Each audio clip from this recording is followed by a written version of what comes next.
Welcome to episode number 20 of the Men and Community Podcast. On this week's episode, Matt and Carlo discuss all things ambition. Carlo shares how he defines value in everyday life. Matt shares the Japanese concept of IKIGAI, and together we explore how these ideas can make us more joyful. Thank you for being part of our community.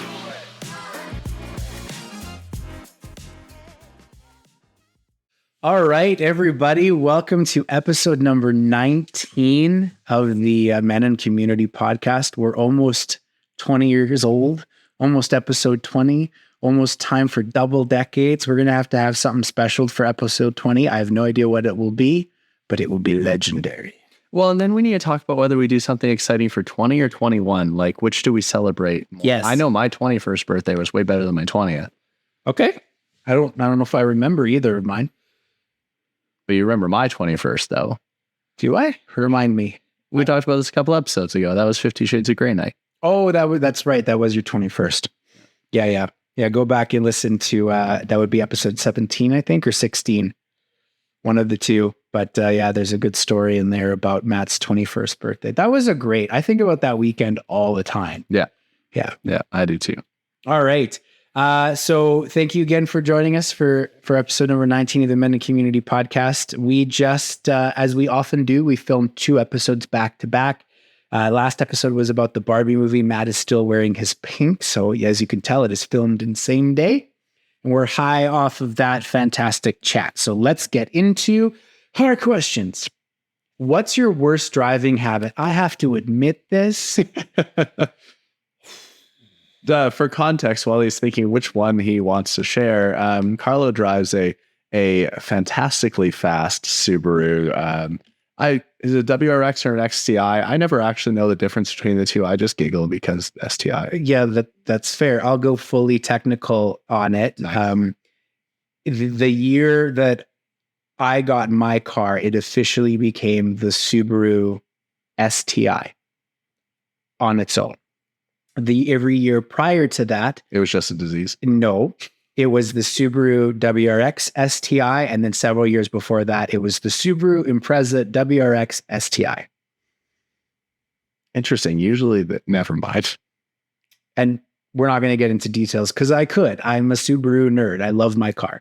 But yes, I drive a fast car. The thing that I'm going to admit to, I'm going to admit to 2. One is a terrible thing, and one I find amazingly hilarious.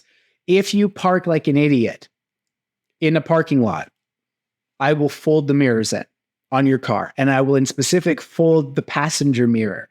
So when you get into your car, you have to get back out of your car to unfold your mirror. This doesn't work terribly well on Mercedes when they have auto fold mirrors. I haven't overcome that challenge yet. Okay, the bad thing I'm going to admit to is that sometimes when I am at a long traffic light, I will get distracted by social media on my phone. And the worst it's ever led to is someone honking at me because I didn't notice the light changed, but it is a terrible habit. It doesn't happen all the time, but I need to stop. Fair enough. Yeah, no, I think that's completely deplorable. No, I'm just kidding. It's very understandable. It's obviously dangerous, but I think it's very common and relatable. I'm certainly guilty of it now and again. I think for me, my worst driving habit is probably just good old fashioned speeding. Times I like to go fast and I also like to anticipate when somebody's going to try to change lanes in a way that is evident that they did not anticipate the upcoming turnoff. So, sometimes I'll create a situation to try to punish their lack of proactivity. And so, create situations where they have to honk it, where I have to honk at them, which actually happened at 7 a.m. this morning. And I don't like honking at people, but I certainly don't like doing it at 7 a.m. But such a situation. I'll call you out for your stupidity at any time. Doesn't matter to me. Fair enough. All right. Pull your card. Well, this would have been a good one for episode 17. At what age were you in the best shape? I would have to say at age 29 and a half. Well, maybe age 30, somewhere in there. I was in very, very good shape last year. And, I was still in pretty good shape, but not quite at I certainly peaked or dipped, however you want to think about it, last year, and looking to get back there in the fall before our trip. Nice. I'm going to very happily say 32, which is now. Nice.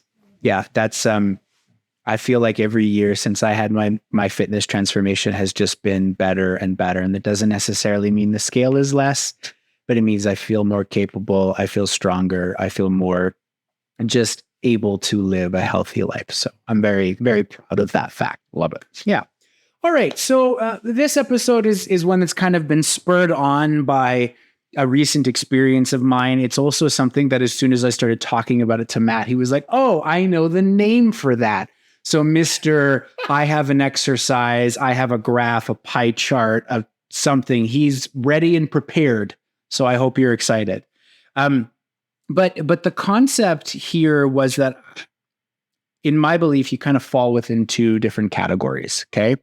And you could be the kind of person that when it comes to your work-life balance and your aspirations in life, you have a job that you perhaps enjoy or makes you enough money, or you are just fully content to work your hours of operation, whatever they may be. And when you are off work, you are off work.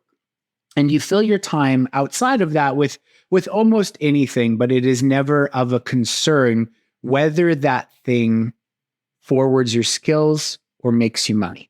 Okay. That's what work is for. So you could fall into that category. And the other category is the kind of person that I fall into, where it's this: if I'm not at work, whatever I am doing is contributing to either my income in some other way as a side hustle or as another business, or it is contributing to a new skill set that I am learning. And I've talked about this in past episodes where, you want to try and learn a new skill, you want to try and, do something, but very aspirational. And the struggle with becoming that kind of person is that there's almost a sense of guilt that comes with not doing the kind of thing that falls in that category.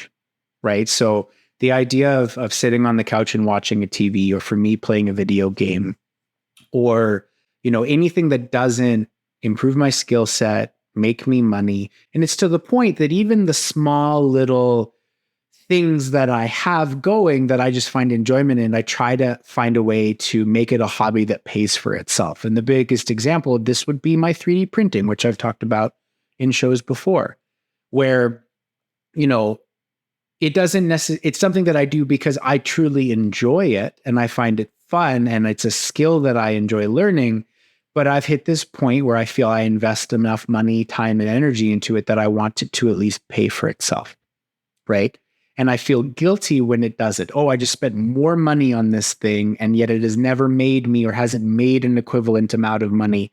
And I feel guilty, therefore, to do it, irregardless of the joy that it brings me. So I find this really interesting. I am also in your dichotomy, a type 2 person. A lot of things that I'm doing, I'm doing not for the money. Like, obviously, like I like that I get paid for it. But they just also happen to be things that I loved that I've happened to be able to monetize because I love it and I'm good at it. And what I find, which is cool to reflect on, because it's quite the opposite of what you're saying in terms of the guilt factor. I actually find that I experience guilt because I have people that'll say to me, well, like, you're always working. Like, what do you do for fun? Sure. And it becomes really, really challenging for me to explain, like, yeah, I do that for fun. Well, but you're working. Well, yeah, I'm having fun and making money. Like, and it just becomes this really interesting thing. And so it's led to this like self-consciousness, I guess, where I feel, and maybe that's just me projecting, I feel that people think I have no work-life balance because they're like, you're always working. Like, yeah, you do fun things, but you're always working. Like, what do you do? So when people are like, oh, what are your hobbies? I feel real self-conscious because I feel like I don't have hobbies to share, because a hobby implies that it doesn't make money. Sure. Yeah. And that's a kind of a good point, because there was a point in my life where I remember people would be like, so what do you do for fun? And my response was, well, I work a lot. As if there was no opportunity outside of work for fun. Right. But what kind of has brought on this, I think, this topic and this thought process for me is that someone close to me in my life who I adore, but I don't think quite has an understanding of who I am as a human being at this point in my life, asked me, and she goes, this 3D printing thing, like, at some point, the amount of time you give it has to make you money, or like it's taking away from other things. And I believe she was referencing a couple other things I could have been doing with my time instead of, doing this thing that I enjoy. And part of me at that point in time really wanted to go on the defensive. I wanted to go and say, well, this is one of the few things that I do that it doesn't really matter to me that it makes me money or not. It's something that is improving a skill that I can use in other areas. Actually, in fact, I do make a little bit of money doing it, or, just go on this defensive of trying to prove this person wrong. And I didn't say anything really about it, because I didn't feel that person really needed a reason for me to do it, because I have my own reasons for doing it. And I'm still wrestling with the whole concept of it, and knowing you and I, by the end of this episode, I'll feel much better. But it's this idea that not every single thing that you do with your time and energy needs to be something that in the grand scope of things makes your life better in a traditional way. It can be something that makes your life better just because you enjoy doing it. Yeah. Right.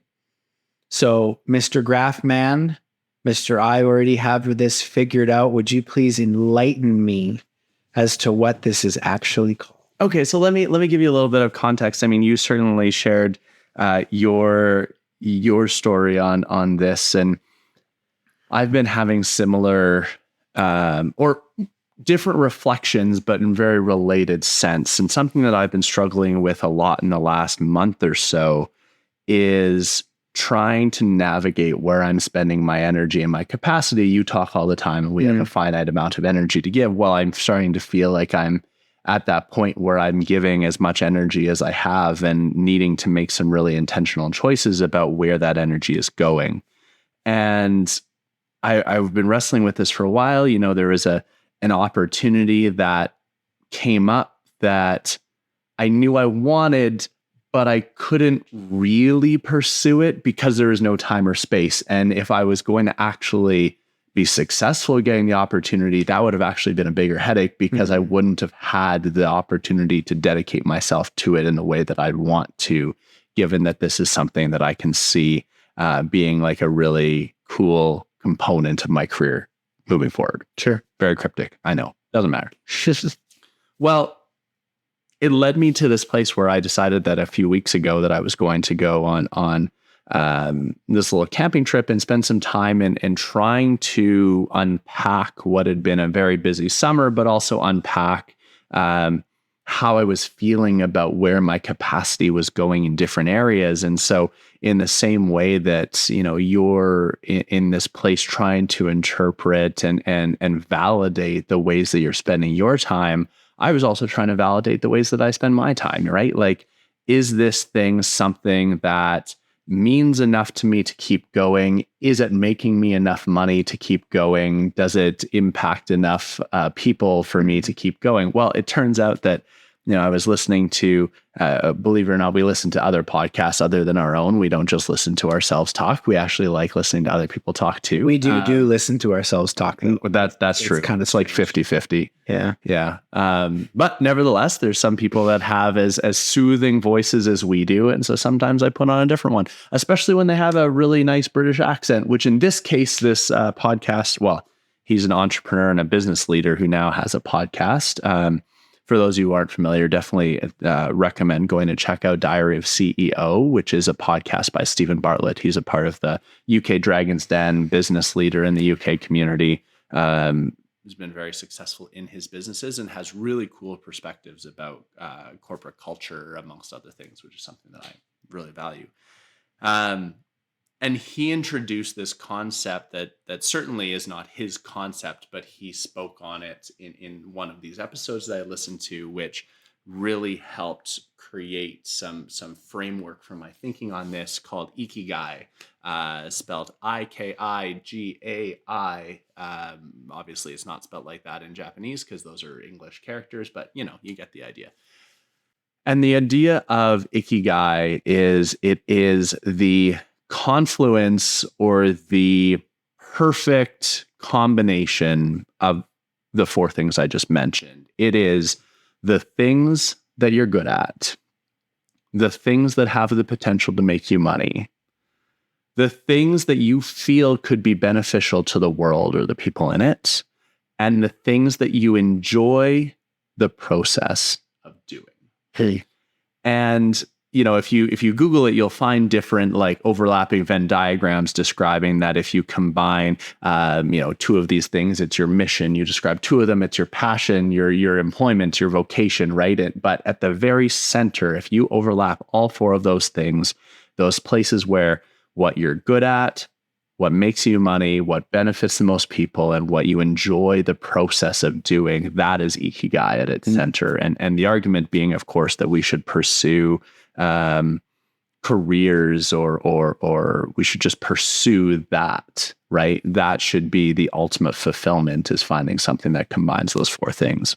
So I really set out to try to create this better understanding for my own capacity using this framework. And so what I did is I started by listing all the things that I'm good at or could be good at. This included all the things that I'm currently doing, which is, the work, our podcast. It includes things like my side hustles of my dance fitness and the motivator and hype man work that I do for certain parties. It included things that I haven't started yet, but I've always been thinking about: writing a book, becoming a post-secondary instructor. It includes a lot of these other things.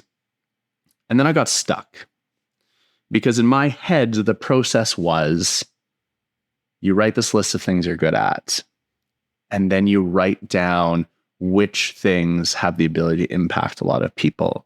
And then you write down which things have the ability to make you money. And then you write down what things you actually enjoy doing. And somehow, somewhere, there is going to be a race, and there is going to be a certain number of things that won the race. Those are the things that are going to get my capacity. I was able to write down the list of things that I'm good at doing really, really quickly. We've been through this. I'm not very humble. But then I got stuck. And what I realized is that every single thing on that list has the ability to impact people. It has the ability to make me money, and has the ability to allow me to enjoy the process. So it wasn't that I wasn't able to do it that way. I realized that I had to rank them instead.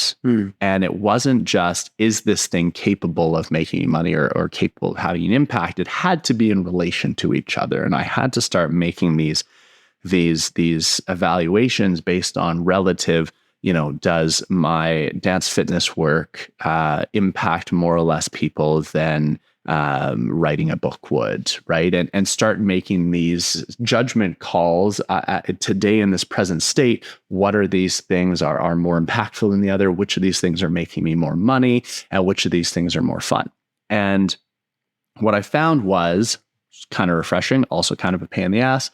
The overall sentiment was that nothing I'm currently doing, with the exception of a few tweaks here and there, nothing that I'm currently doing based on that framework, I feel I shouldn't be doing. But, and where I think that this would be a really cool exercise for you, is that it's the recognition of, while the gold standard, that pie in the sky, platinum level ideal is to have things that accomplish all four. That doesn't have to be true of every single thing. I think what we should be aspiring to is not to find one thing that accomplishes all four of those components, but to find a balance in our life where all four of those things are satisfied. Mm-hmm. You know, some people are lucky enough to live a world where they have one job, one calling, where they can make money, love what they do. They're really freaking good at it, and it impacts a lot of people. But I think it's equally impactful on an individual level to find a balance of things, careers, side hustles, hobbies, relationships, vocations, volunteering, that accomplishes all four of those things in their own way together. And I think we can still create ikigai with doing that. And so when I think of your printing, that's what I think of. Is it something that right now you're loving the process of it?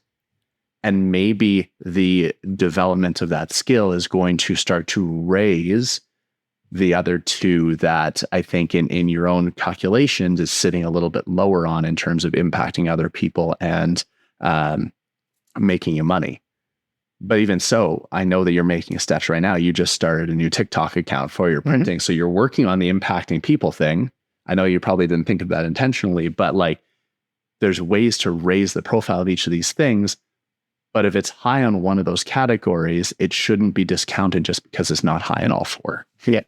And thank you for that. And I appreciate your outlook and you sharing the story of this experience you had over the last weekend. Because, you know, when I was texting you and I said, you know, where are you? What are you doing? And you're like, oh, I'm in Banff on a, what did you call it? The Matt Leon? Call it the Matt Leon corporate retreat. There you go. With a party of one. Party of one. You know, I thought that was a really cool idea. And something that I think we all acknowledge is that, you know, having time away on our own is beneficial for almost everybody, but it is rare for someone to actually move forward and do that thing. So I'll give you props for that and thank you for sharing that.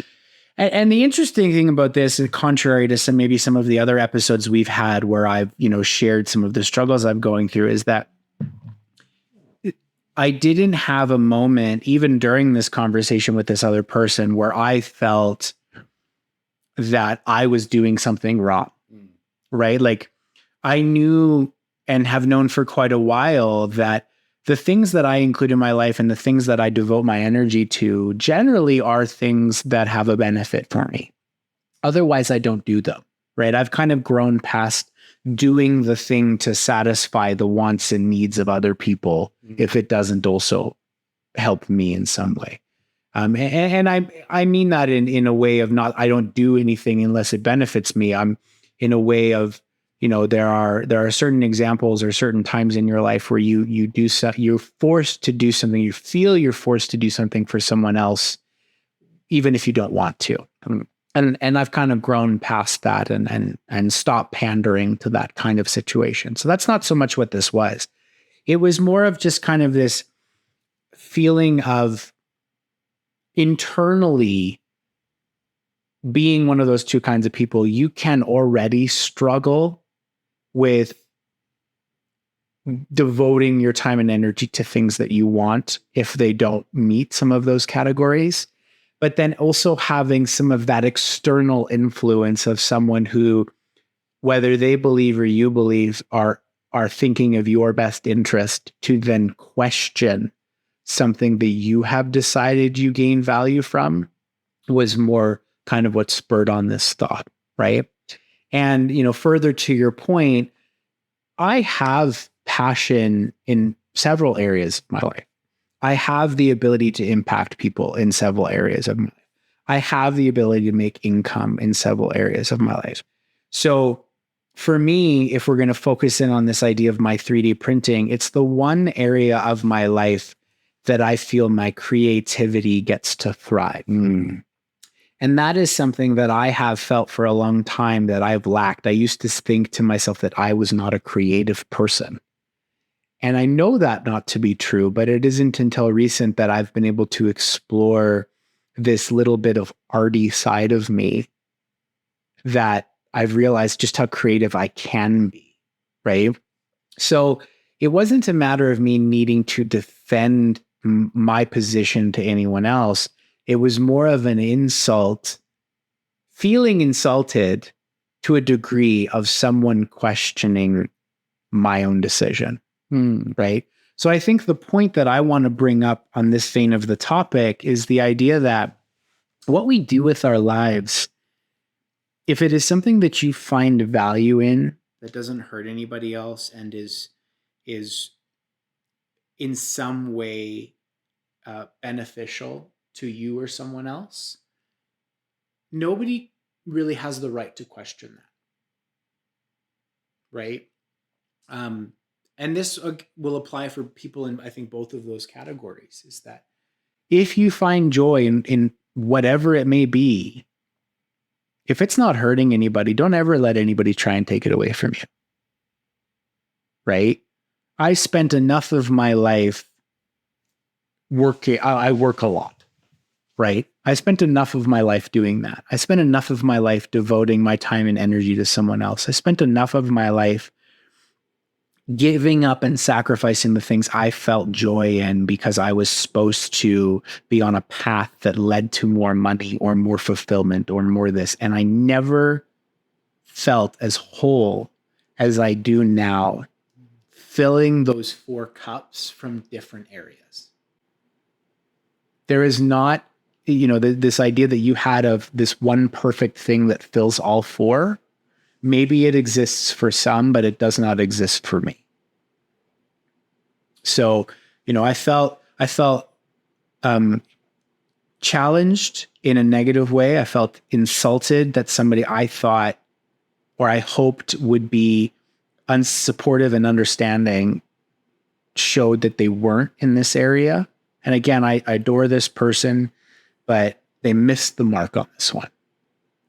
And it made me want to speak to the idea that you are more than capable and more than allowed to do whatever it is that you want to do to provide yourself with fulfillment in those areas. Thank you so much for sharing all of that. And I can tell that you're in a really vulnerable spot just in terms of like the level to which you're sharing right now. And once again, I want to show my gratitude for being in that space. I want to keep you in this space for a moment because I want to ask a question that on its face isn't aligned, but I want to hear how you answer in this space where you're feeling the things that you're feeling. We use a certain word in this podcast. And if you were to like do a word count, I bet you we use this more than any other word in our entire podcast. And I don't know that we've actually stopped to intentionally define what it is. And given the space that you're in right now, I'd love to have you take a shot at defining it. So based on everything you're feeling right now and this experience that you're having with this person that you care about very much, how would you define the word value? Value, it's so hard to describe. Yeah. Let me give you a second while you're thinking. Okay. Knowing you the way that I do and hearing what I'm hearing, it seems to me that you feel like this person is in some way critiquing the value of the time that you spend, and that you feel that this person doesn't hold a similar value proposition that you do for the things that you value in your life. And I think that is a place where, you and I in particular, and I hope others listening resonate with this as well, that whenever somebody in our life doesn't completely align with the values to which we hold, whether it's values, plural in the conventional sense, or the value we're able to bring, and somebody doesn't recognize the value that we bring, that can be tremendously hard to process, whether it's an ego thing or a confidence thing or whatever it is. And so I think this comes back to value. And so, yeah, I'm just curious in this space where you're feeling this, how you would define it. Okay. So there's 3 things I'm going to comment on. 1, value is important in the way that you've just described, because when you listen to any sort of relationship psychologist, dating expert, friendship expert, et cetera, the number one thing they tell you about is you got to find somebody where your values align or complement. Otherwise, a strong bond can't really be formed there. Because if you're the kind of person that values family and you try to spend time with someone who doesn't value family or form a romantic relationship with someone who doesn't, that's going to cause issues. It's interesting. I'm reading a book on partnering right now, and that wasn't the first thing. I haven't got through the book yet, so maybe it'll come up, but just so you know, that wasn't the first thing in there. Okay. Go on. Then there's the concept of, this person in my life has a different sense of value of them than I do in this particular area, for sure. But I don't ever expect anybody to have the same value of a particular thing as me if they're not if they're not living the same life as me, and nobody's living the same life as me. Okay. And this is a really cool concept. And this speaks again to my ability to let my creative side flourish a little bit. As critical of a thinker, a mathematics, a physicist, a science fiction nerd as I am, there are these little brief glimpses of what I like to consider the more artistic side of me. And this would be one of them. So if I were to describe or define value, I want you to imagine, go ahead and close your eyes if you need to. I really need you to see this with me. You are in a pitch black room. You are not personified. You are a feeling. You are a consciousness. And in the middle of this little pitch black room, you see just the ember of a spark. And it's there. It's constant, but it always looks like it's on the tip of burning out. Value is that brief moment where that spark gets a little bit stronger, a little bit brighter, a little bit bigger. And the more you do this consciousness of yourself, the more it experiences things that bring you value, the bigger that spark gets and the greater the light is. And there comes a point where when you fill yourself and your life with enough value that this spark is bright enough to fill the entire room. And there is no worry of it ever going out. And it's so bright that it can now brighten up other people's rooms. That to me would be how I would define value. That was beautiful. Thank you. Thank you. But that's, there's not a thing in my life that I value as a positive thing that I don't feel makes me more whole, that makes me more better as a person. That makes you brighter. That makes me brighter. And we've talked about this in the past. There is moments where you're overwhelmed with work or overwhelmed with responsibility, and you haven't had the opportunity to do those things that bring you value and passion, and you feel like less of yourself and you feel less able to give. Right? So, swinging back to our idea of, does everything need to make you money? Does everything need to make you better? Does everything need to forward a skill? No, but should everything that you're devoting your energy to bring you value? I think so, yes.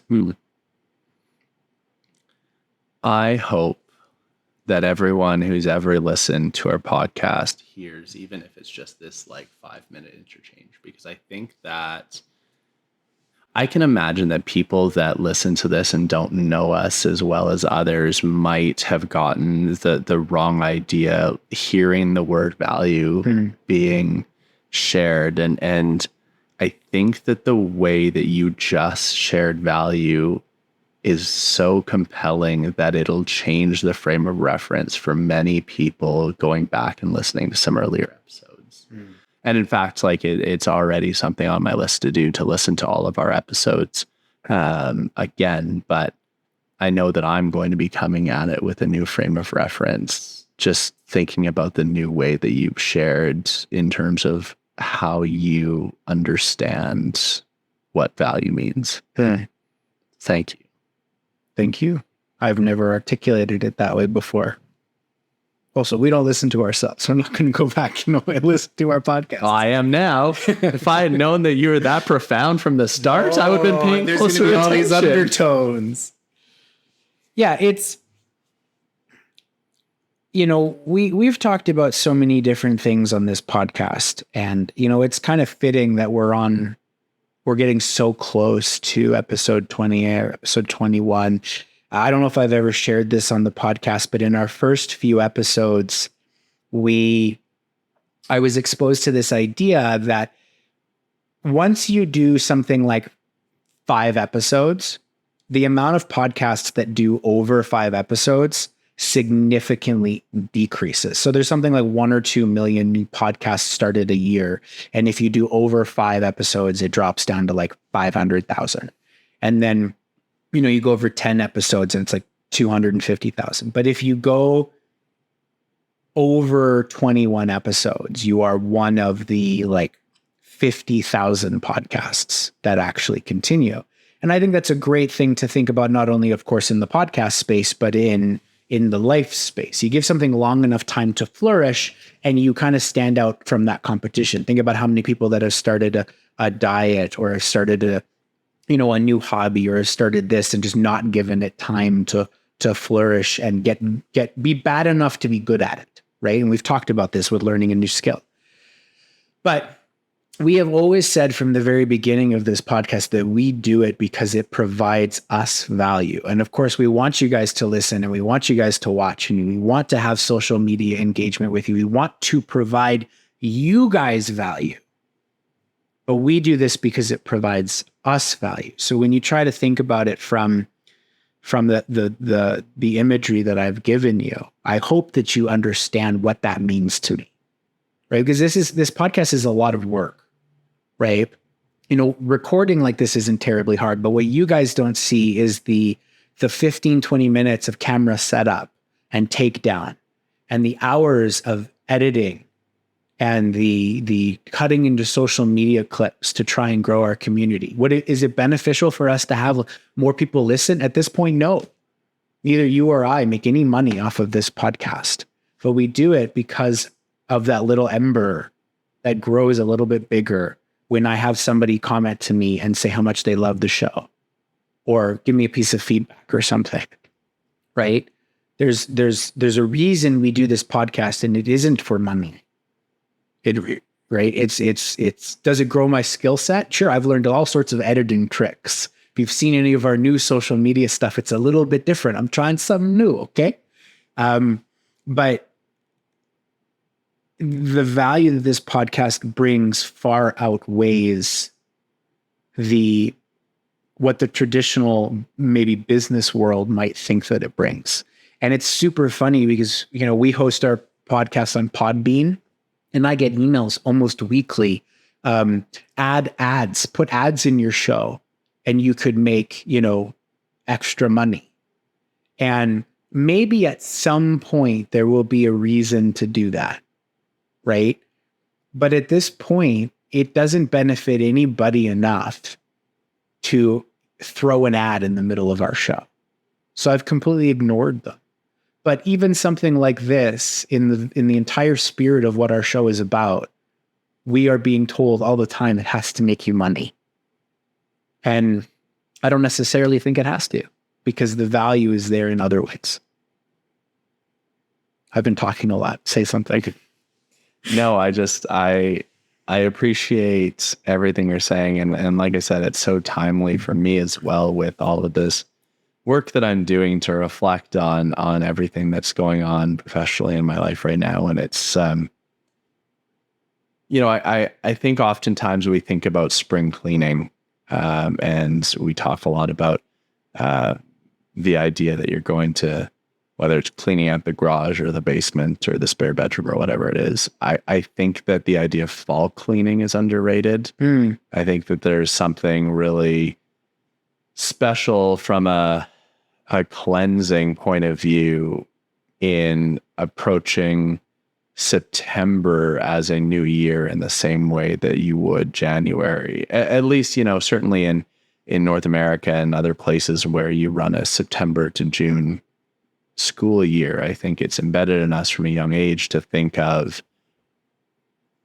September as starting something new, taking on new challenges. And so I've always thought of of September. Of course, this will come out probably the beginning of October, but in any case, the fall as the time to really start to think about the ways that you can put yourself in the best position to take on those new challenges. And whether it's that, shiny new backpack and that new set of like pens, pencils, and erasers and protractors to get ready for that school year, whatever that is, giving yourself the opportunity to have those sharpened skill sets and tools to be able to take on those challenges is, I think, one of the beautiful things about fall cleaning that I really like to try to embrace every year. And so I think this conversation for me has just been a wonderful, wonderful addition to that work that I've already been doing in the last couple of weeks in terms of trying to understand how I'm going to give myself the tools to take this further.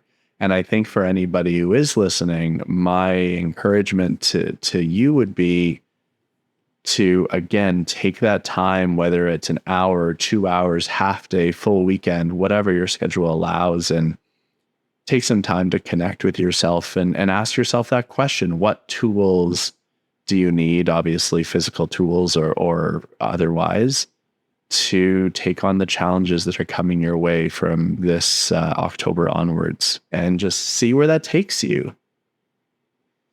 And I love that. And again, you are the master of creating or having an exercise that can be done to help you realize certain things. And I think the layer that I would want to add to that is that often in our day-to-day lives, we fail to be present. I know I'm certainly guilty of it. All right. But if you can take the moment, the next time you're doing something and you're like, I'm really enjoying this, try to have that present moment of thought to identify what the value in that particular activity is for you. And this can be anything. Again, it doesn't have to be something that furthers a skill or makes you money or is acceptable by your peers or whatever it is. If it is something that you find you feel that inner spark, take the moment to be like, yeah, this is a value that for me, this is something that is core to me. And when you first start to identify those little moments of value, you start to realize that there's a lot more of them in your life in other areas, or you start to acknowledge that there isn't. And when you realize that there isn't, you become almost addicted to finding ways to get more of that feeling. Yeah. Right? We are, as human beings and animals, are socially and habit-driven creatures. We are, dopamine addicted. It's why our social media is such a problem. Imagine if you could be as feverishly attracted to things that brought you good value as you were to scrolling on your social media forever or binge watching a Netflix show. Can you imagine how many amazing things you would fill your life with? So I think it's super important that you sit down and go through the process of identifying, the things that do exist or could exist in your life. But you may also be doing a lot of things that you don't already realize are part of this. And I want to encourage you to have that moment of introspection in that particular moment. Yep. Right. Yeah. We can't spend our time always thinking about things we could be doing. We need to understand what the impact that the things we are doing already has on us and the world around us. And, I think it becomes fairly evident in our show that Matt and I can talk about a lot of things together, but there are very obviously episodes that each of us hold more passion in. And I find it funny because often when we record 2 episodes at a time, and there's usually one I'm very passionate about and one that you're a little bit more passionate about. And again, we can discuss them both together, but it's always interesting listening back, whether I'm editing or listening to a new episode or an old episode, to see how we play off of each other in that passion. And my one hope for you on this episode would be that you can feel what I feel right now, right? That you can feel the gratitude for the value that this brings, that you can feel the excitement that I now have of having this realization that, you know, other people be damned. My value, my passion, my life, my energy, I'm pounding on my chest right now, is what is important to me, because it will make that, at the end of the day, will make me better for other people because I am better for myself. I think I've shared this before, but the best way for us to serve others is to serve from the saucer, meaning you have to pour enough into your own teacup that your cup is overflowing. And then we have the privilege and probably the responsibility of then being able to serve people out of what has spilled over into our saucer. It means that when we're on the airplane, we have to put our mask on before helping others, because without that, any of the value that we seek to bring to the communities of which we are a part of is not sustainable. We have to be able to serve from the saucer. We have to be able to light our own spark, our own flame first, and we have to be able to do it that way. Otherwise, all of the efforts, all of the work that we do to try to uplift, to support, to empower, to impact the worlds around us is going to fall short. And I would challenge you to show me an example of a public facing person who has found fulfillment in their life and has not tried to find a way to give that to others. Right? You don't see it, because there's something about being fulfilled that makes you want to give that to as many people as you can. Again, which is another reason why this podcast is so near and dear to my heart, and I know to Matt's as well, is that we find fulfillment and joy and passion in it, and we want you guys to have that as well. So it's about that time for us. So in a minute, we're going to lead a little bit of gratitude to close this out.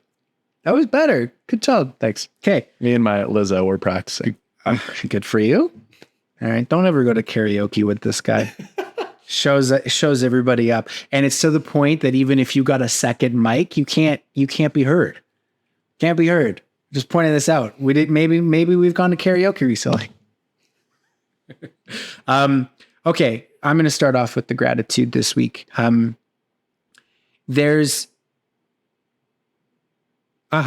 always struggled a little bit being the kind of person to accept a compliment.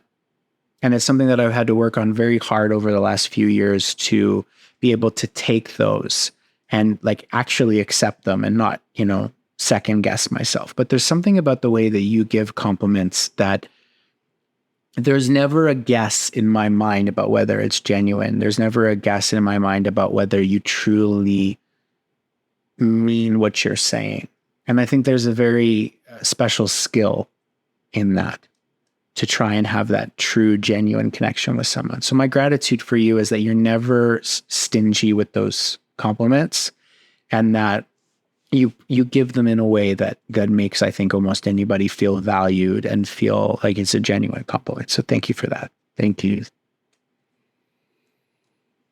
I just feel that you've given everybody in this episode that's watching, listening to this, such a gift. And I feel like I've received a gift from you today in the way that you have illustrated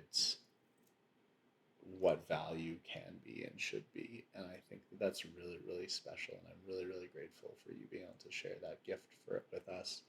And I'm going to double down too, because I think that something that is very, very hard is to be able to share genuine, authentic, vulnerable feelings when you know someone is going to be listening and when you haven't had a chance to process all those thoughts before they come out of your mouth. And it's something that you do very naturally and you're very open to doing. And I am very, very grateful for that as well. So thank you for those gifts. Thank you. Well, at that point, folks, it's another heartfelt, passionate, value-bringing episode of the Men Community Podcast. We thank you for your time. We thank you for being here with us. Matt, you want to try and close us out a little bit better than last episode? Go light that spark. I like it. Thanks, guys. We'll see you next time.